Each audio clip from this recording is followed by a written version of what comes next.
Olá, se você tem acompanhado as notícias sobre o Banco do Brasil, deve ter visto um monte de manchetes bem pessimistas, né?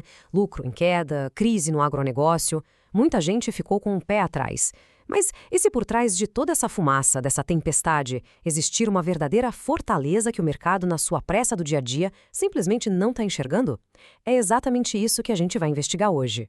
Então, a pergunta principal é essa: todo esse pessimismo em torno do Banco do Brasil é justificado? Representa um risco real que veio para ficar?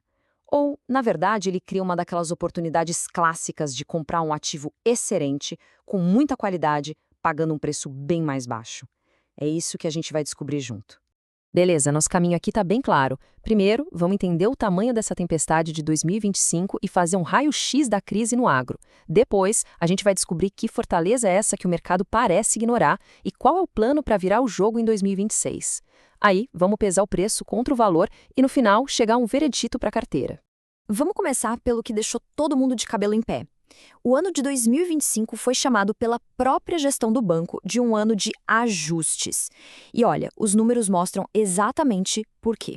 E aqui está o número que estampou as manchetes. Uma queda de mais de 45% no lucro líquido ajustado. É um número que impressiona, não dá para negar. Sem contexto, ele até justifica um certo pânico. Mas a pergunta de ouro é: de onde exatamente veio essa queda tão forte? Pois é, o epicentro desse terremoto financeiro tem nome e sobrenome: a carteira de crédito do agronegócio. Foi aqui que a tempestade se formou e atingiu o balanço do banco em cheio. E olha só que dado interessante. A inadimplência no agro, que historicamente era super baixa, de repente disparou para mais de 6%. Aquele setor que sempre foi o porto seguro do banco virou a principal dor de cabeça, exigindo que o banco guardasse muito mais dinheiro para cobrir possíveis calotes. E isso, claro, comeu a rentabilidade.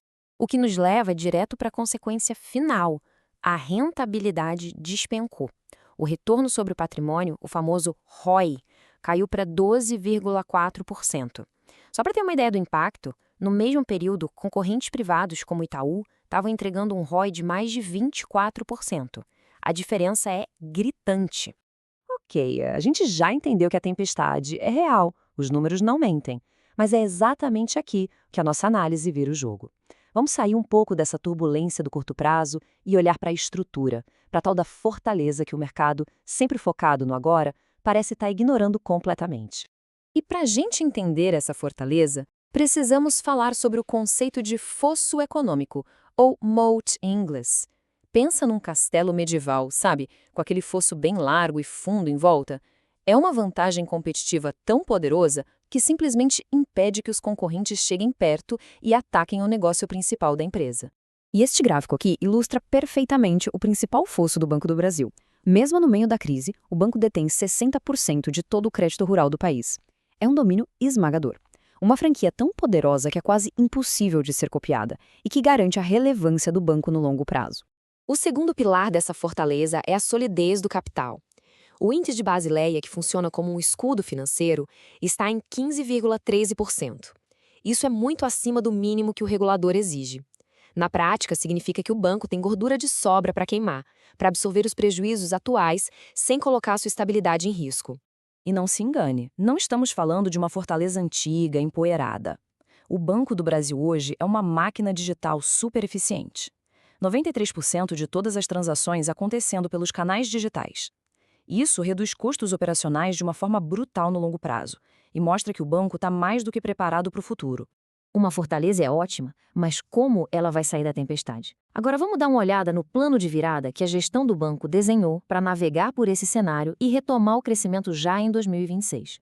A própria gestão já deu o recado. A meta é clara: sair dos atuais 12% de ROE e voltar para um patamar bem mais saudável, perto de 15% já em 2026. E a palavra-chave que eles usaram foi disciplina, mostrando um foco total em recuperar a rentabilidade. E aqui estão os detalhes do plano. A projeção de lucro fica entre 22 e 26 bilhões de reais. O crescimento total da carteira vai ser mais modesto, mas note a mudança de estratégia. Enquanto o agro dá uma estabilizada, o foco total se volta para a carteira de pessoa física, que deve crescer bem mais. É um movimento claro para diversificar o risco. Certo. Entendemos o problema, a fortaleza e o plano de recuperação. Agora, a pergunta de US$ 1 milhão. Tudo isso se traduz em uma oportunidade de investimento?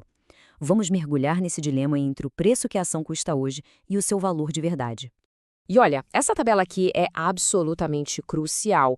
Ela mostra como, dependendo da sua estratégia, o Banco do Brasil pode parecer caro e barato ao mesmo tempo. Para quem foca em dividendo caindo na conta agora, o sinal é de alerta. Já para quem foca no valor e no lucro futuro, o sinal é de oportunidade. Vamos detalhar isso. O payout do banco, que é a fatia do lucro que ele distribui como dividendos, foi limitado a 30%. Para quem busca renda passiva imediata, isso é pouco e faz a ação parecer cara em termos de yield.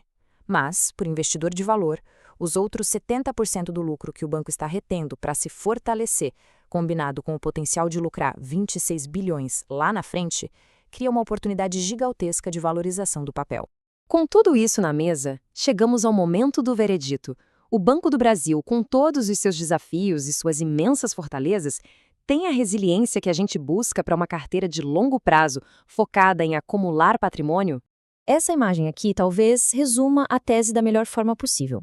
É uma estrutura imponente, super sólida, que está, neste momento, atravessando uma tempestade que tem toda a cara de ser temporária, de ser cíclica e não algo que vai destruir a estrutura.